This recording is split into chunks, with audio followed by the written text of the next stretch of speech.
Now available in paperback and e-readers. Spellbound, a darker shade of black. Get your copy today at your favorite online bookseller. Now available in paperback and e-readers. John Haynes, 1987. Learn lessons about life and teenage love in the 1980s in this coming-of-age John Haynes story. Get your copy of John Haynes 1987 in paperback and e-readers at Amazon.com and online booksellers everywhere. Better get the cold slow, y'all, because we're having us a barbecue. Looks like one of these beta male stalkers is at it again. Recently, Neil Allen, a guy who's been stalking my channel, decided to make yet another video about me, accusing me of allegedly participating in hate.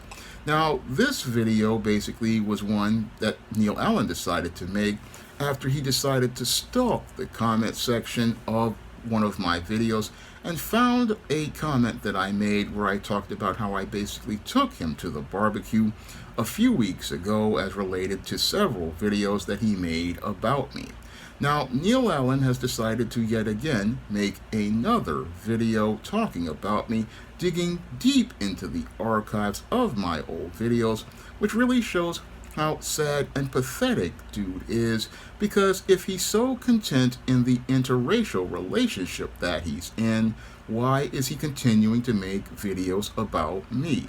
Critical question I would like to ask Neil Allen regarding his extremely dysfunctional behavior, because the kind of behavior he's participating in is the kind of behavior the late David Carroll talked about regarding beta male stalkers, in that you continue to stalk a channel of a man whose opinions you don't agree with, and continue to stalk the channel of a man whose content that you don't like. And that's something that's really sad for Neil Allen to participate in, because he says he wants to be this comic artist who's out here with his white girlfriend. And if you think that you're all about that interracial relationship and you're content in that interracial relationship, you would think you would be staying in your own lane and focusing on looking to improve in your craft and looking to work towards your goals of getting your work noticed by other people.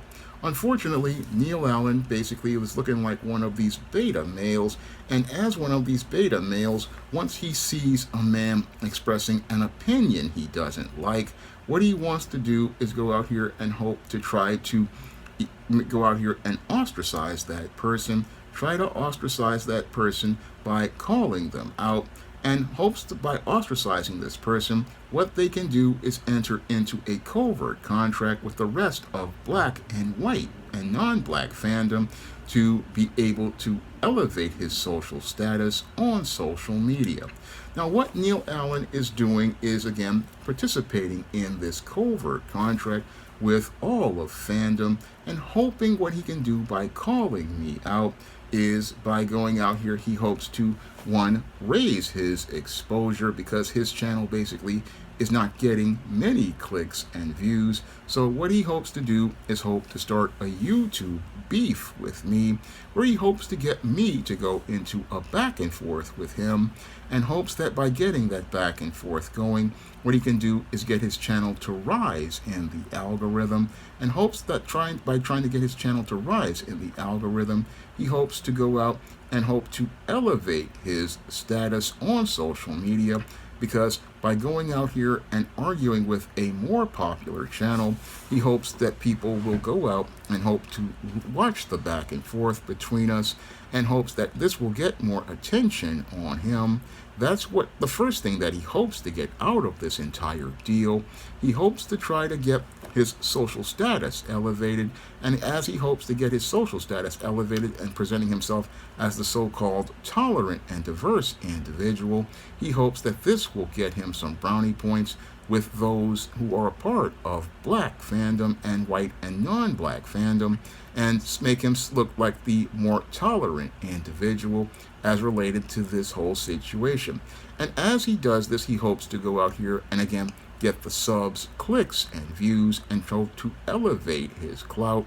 Hopes to elevate his clout by trying to make the person talking about black empowerment, such as myself, into the bad guy, and make himself into the hero of the situation, hoping that this will lead to him getting doors open for him as related to not only elevating his social status and getting more exposure for his comic, but also hoping that this will possibly open a door for him as related to working with many of these people in comic fandom, as related to getting editors to pay attention to his work, and hopefully looking to go out here and be able to get himself a job.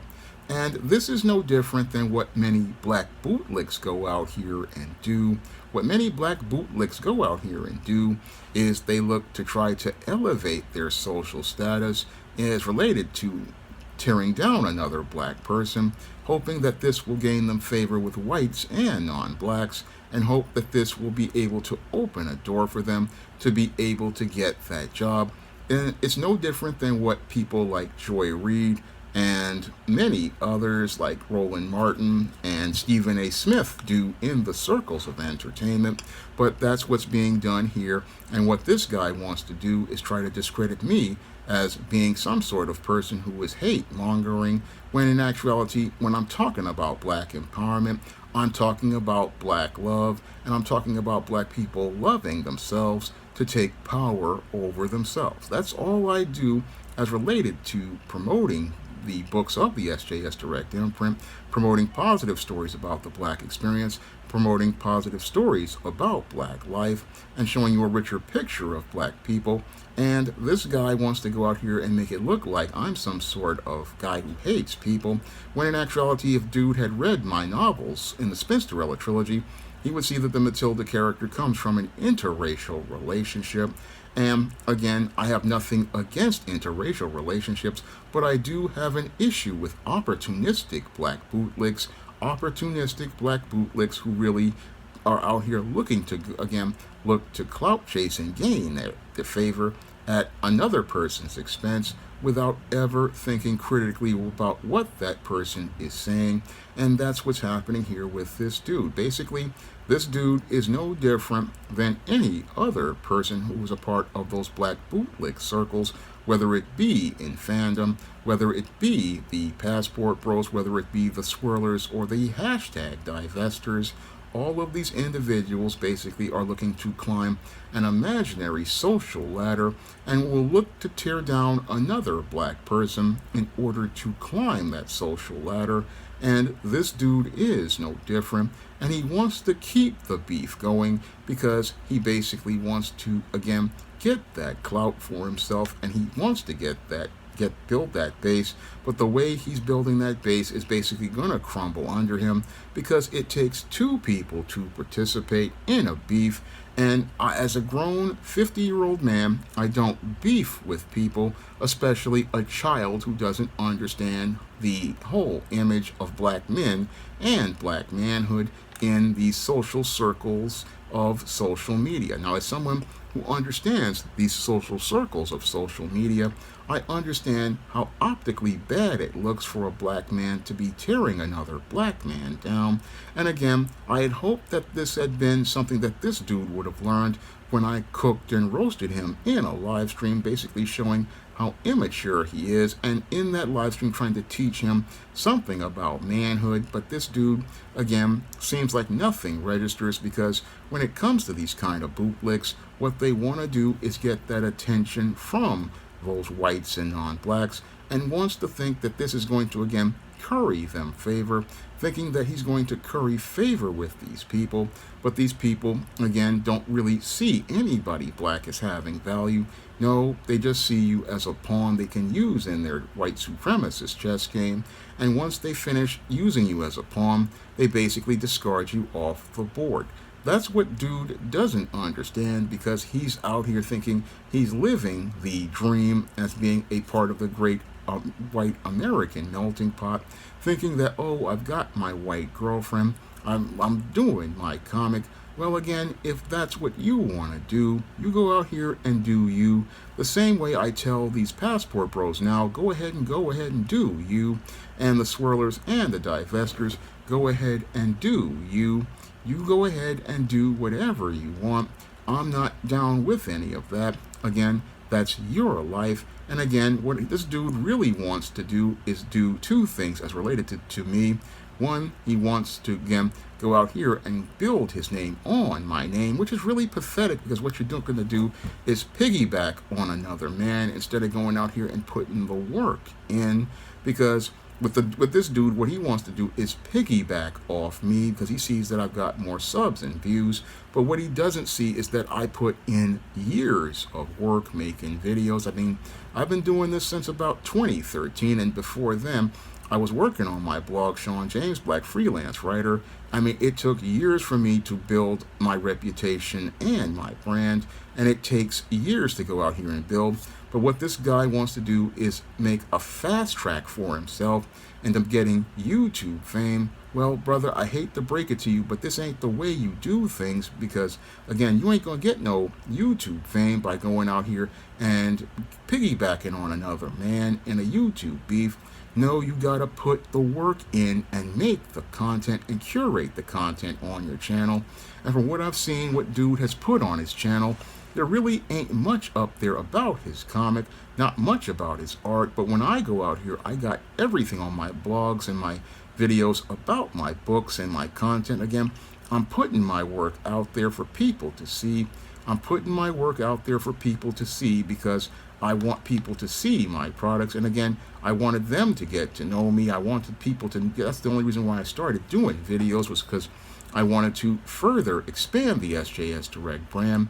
But when I look at this dude, again, I have to wonder if I can grow any further because when I look at dudes like this, again, if this is the core audience that I am targeting, then I don't know if I can be able to grow this audience any further as related to customers because when it comes to writing black fantasy and black science fiction and things like that, I didn't come here to go out and create content to look to bootlick and pander and create black characters for white people.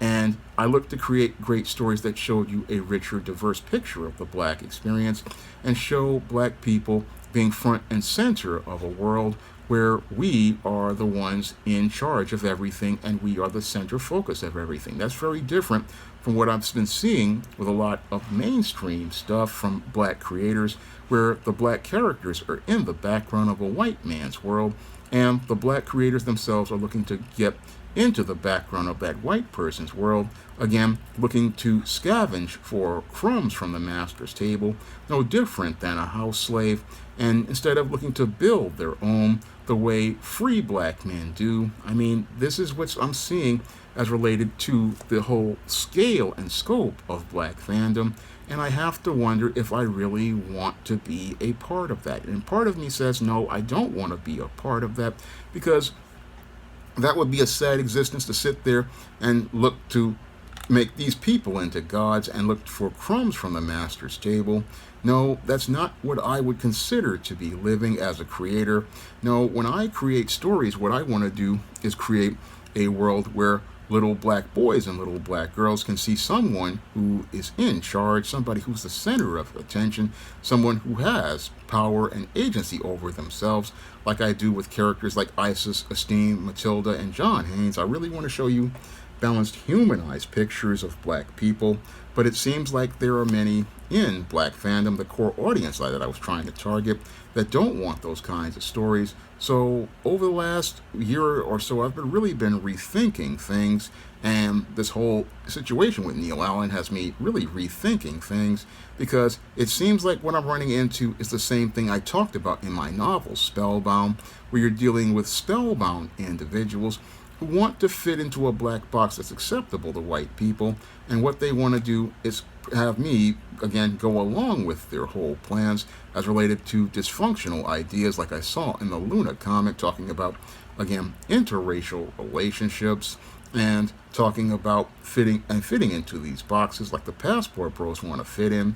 They basically want to see me basically agree with their program and agree with their program in order to make their world smooth, because what they value more than being a black person who's aware of self, loves self, and wants to empower others is they value things like getting jobs from the mainstream comics industry, or they value white sexual access where they can get a white female to drop her skid mark jockey thong, and he can put his chocolate rod in the atomic waste reactor and participate in some nuclear fusion, and then go back to all of the black friends in fandom and say he got himself a white girl.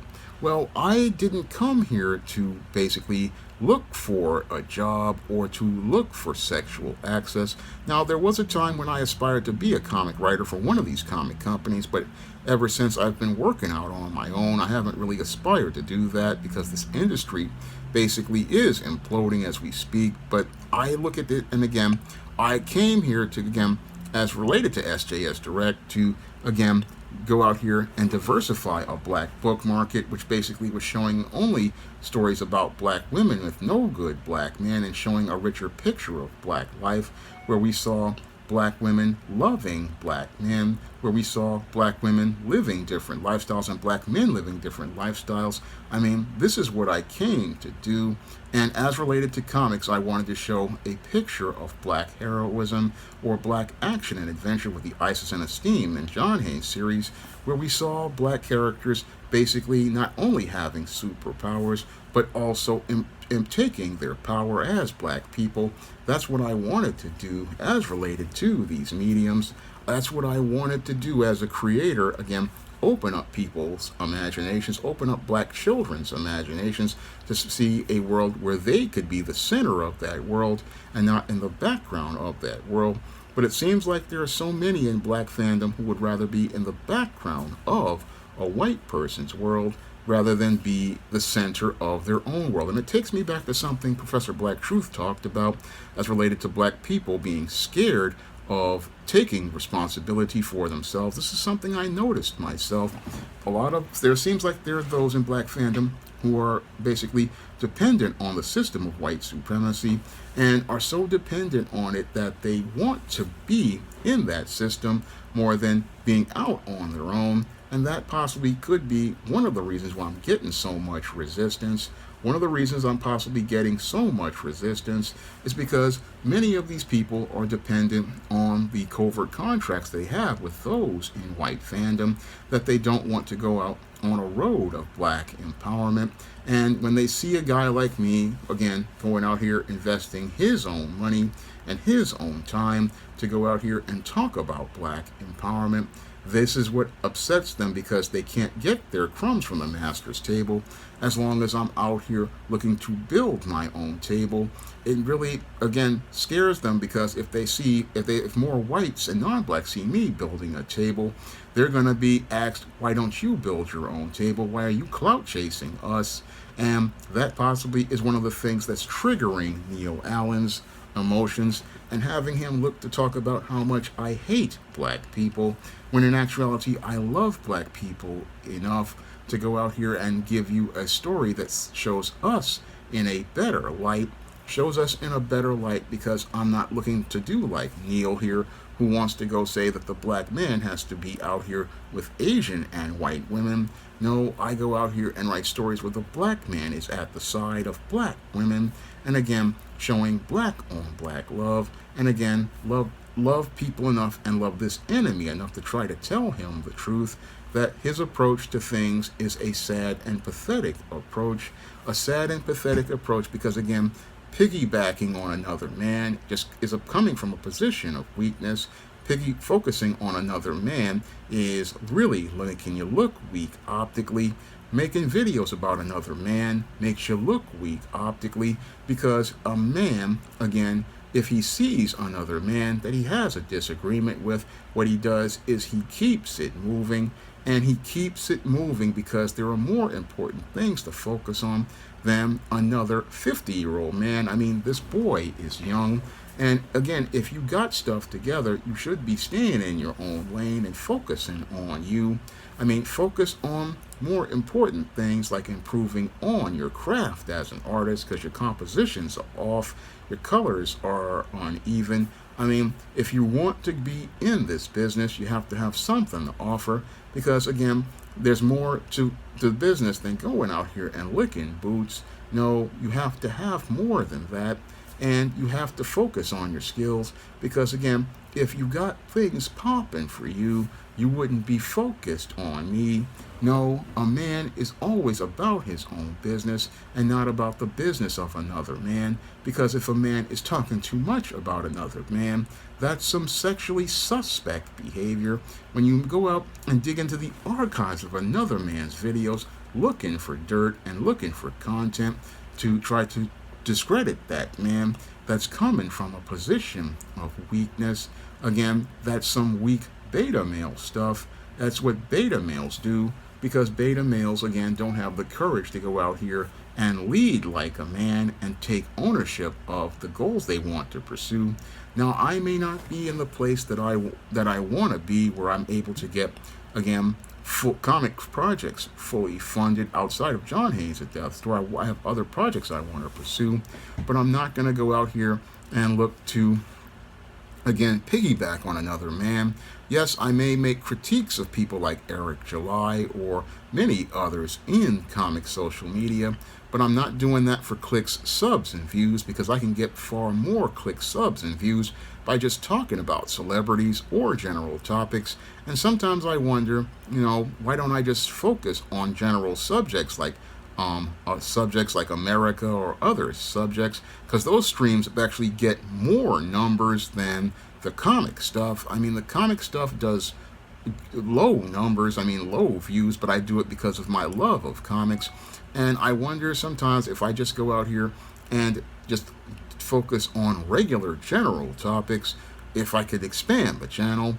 I don't have to go out here and do anything about comics or black fandom, because if these folks want me gone, I can go and basically go on and again build a larger channel by talking about other topics and just basically leave them in the dust. Again, that's what I could do. If this is what the black fandom wants, I could go out here and do that and basically, again, go on with my life. And I've actually thought about doing that because, I think about things like that. And again, as for the whole passport situation, again, I'm basically thinking about just going on to just doing general topics and just leaving fandom completely alone. Because again, the bootlicks basically, all they want to do is have their smooth world.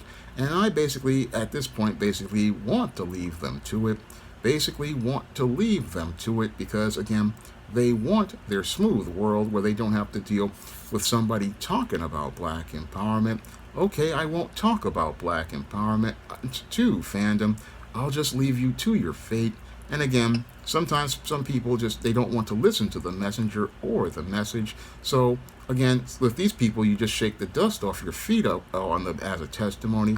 And that's what I had to do with the passport bros. That's what I do with the swirlers and the divestors. And that's what I believe I'm going to have to do with black fandom. And while I thought I could serve them as a business, it seems like they're not interested in the products I want to produce. And I'm not interested in compromising the integrity of my products.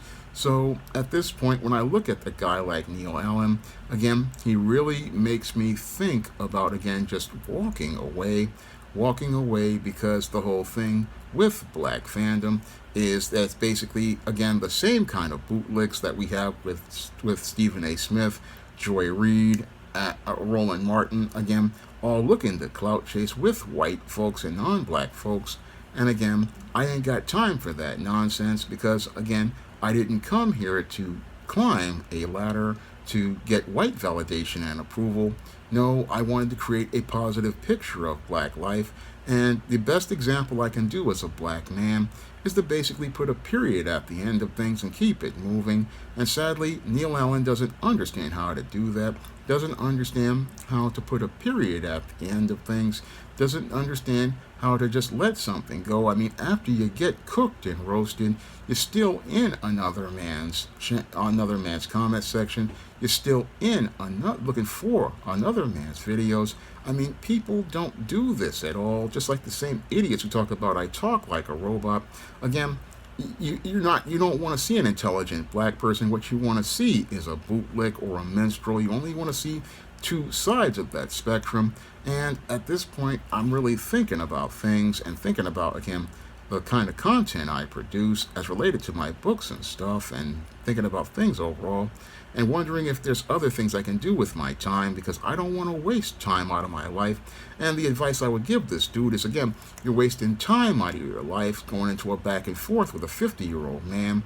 I mean, this is time out of your prime years that you could be using to lay some pipe in your white girlfriend, or do some other stuff. I mean, this is time you could be using, but you're using it focusing on another man. And again, suspect behavior, because men who are about themselves ain't thinking about another man, and they ain't sitting up there watching another man's channel, sweating another man.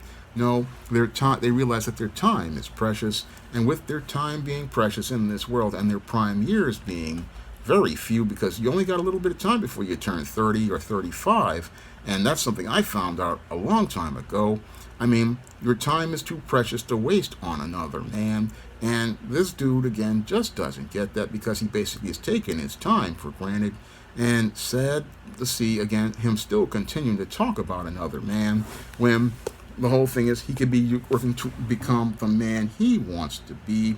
That's the whole sad part about this thing, because when it comes to me and the man I want to be, I don't want to be a man out here beefing, arguing with another young man. I don't want to be going into a back and forth with another young man, because like David Carroll, when he talked about when he was alive, again, a man understands how to say, this is my opinion, it's how I believe, and leave it at that. And I can do that with many other men online.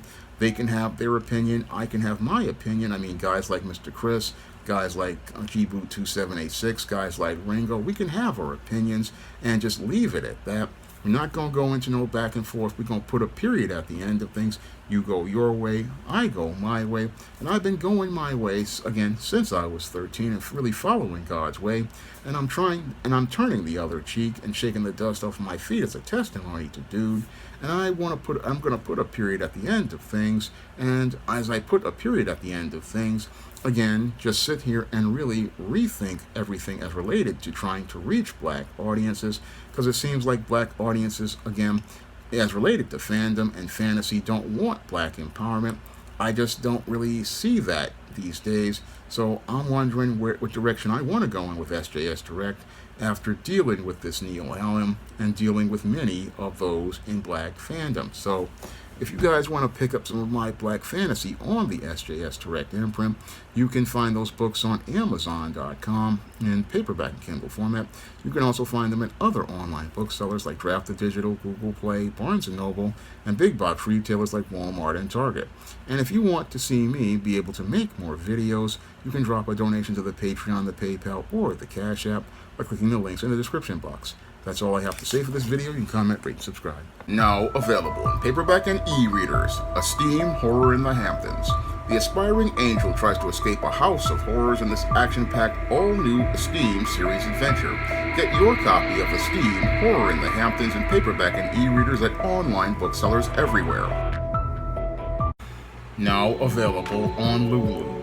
John Haynes at Death's Door. The man who rules the world takes on the Greek god of death in this action-packed, all-new John Haynes comic book. Get your copy of the first John Haynes comic at lulu.com today.